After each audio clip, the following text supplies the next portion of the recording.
warahmatullahi wabarakatuh. Saya Risti Nuryanti dari jurusan Biologi kelas B. Di sini saya akan melakukan sebuah praktikum percobaan, yaitu analisis uji protein dengan cuka. Tujuannya itu untuk menentukan dan juga mengidentifikasi kandungan protein di dalam sampel. Sebelum ke praktikum, kita pahami dulu protein adalah kelompok biomolekul berukuran besar yang terbentuk dari satu rantai panjang asam amino. Denaturasi protein adalah sebuah proses di mana protein atau asam nukleat kehilangan struktur tersier dan sekunder dengan penerapan beberapa tekanan eksternal. Koagulasi protein adalah proses lanjutan yang terjadi ketika molekul protein yang didenaturasi membentuk suatu massa yang solid. Koagulasi ini terjadi selama rentang waktu temperatur yang lama dan dipengaruhi oleh faktor-faktor diantaranya panas, pengocokan, pH, dan garam. Alat dan bahan yang akan digunakan adalah sebagai berikut.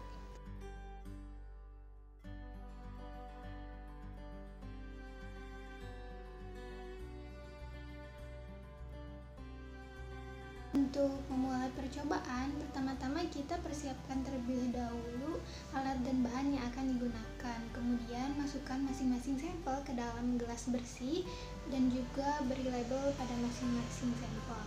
Nah, kemudian kita tambahkan cuka sebagai reaksi untuk menguji ada tidaknya kandungan protein pada masing-masing sampel. Nah, seperti yang kita ketahui bahwa protein jika ditambahkan dengan sedikit asam maka akan terjadi pengendapan, dan juga jika protein ditambah dengan banyak asam maka akan terjadi koagulasi.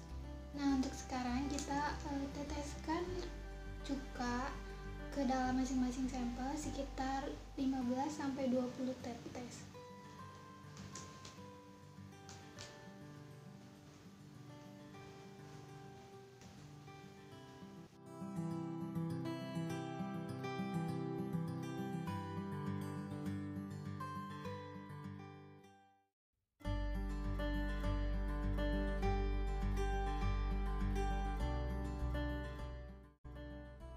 Berikut hasil yang didapat setelah semua sampel ditetesi cuka.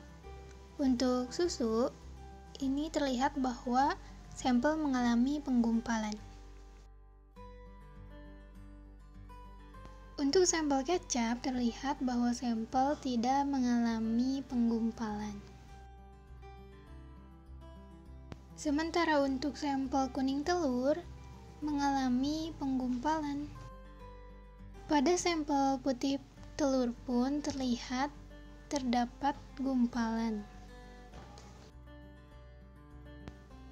Tetapi berbeda dengan sampel minyak, tidak terlihat adanya gumpalan. Prosedur selanjutnya adalah memanaskan sampel. Masukkan gelas berisi sampel ke dalam panci berisi air.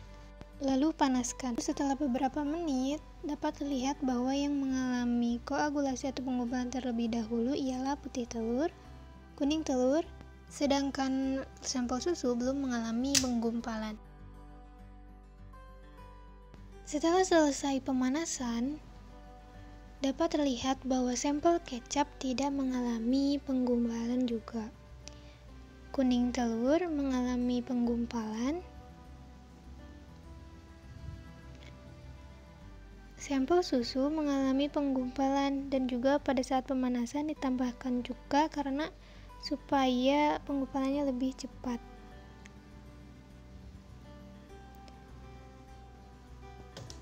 Putih telur juga mengalami penggumpalan, sedangkan minyak tidak mengalami gumpalan sama sekali.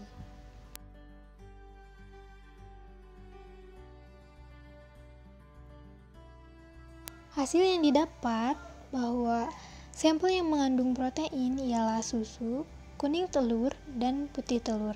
Dan yang tidak mengandung protein ialah minyak dan kecap. Yang mengandung kadar protein yang tinggi ialah telur. Penggumpalan ini tentunya diakibatkan oleh baik itu pemanasan dan juga penambahan asam. yang dilakukan. Proses yang dilakukan tersebut akan merusak struktur protein sehingga protein akan mengendap pada awal-awal. Akan terjadi presipitasi atau pembentukan partikel kecil. Selanjutnya presipitasi tersebut akan saling tergabung membentuk agregat atau partikel yang lebih besar. Adanya ion H+ menyebabkan sebagian jembatan atau ikatan peptida terputus. Dalam suasana asam, ion H+ akan bereaksi dengan gugus COO- membentuk COOH, sedangkan sisa asam akan berikatan dengan gugus asam amino NH2 membentuk NH3+, sehingga kelarutan protein meningkat jika diberi asam yang berlebih, dan menyebabkan titik isoelektritas kelarutan protein menurun dan mencapai angka terendah, sehingga protein akan mengendap dan menggumpal. Jadi dapat disimpulkan bahwa jika sampel mengandung protein, maka akan mengalami penggumpalan atau koagulasi jika ditambahkan dengan penambahan asam, yaitu asam asetat sebagai preaksi atau asam cuka, dan juga dalam teknik pemanasan sampel.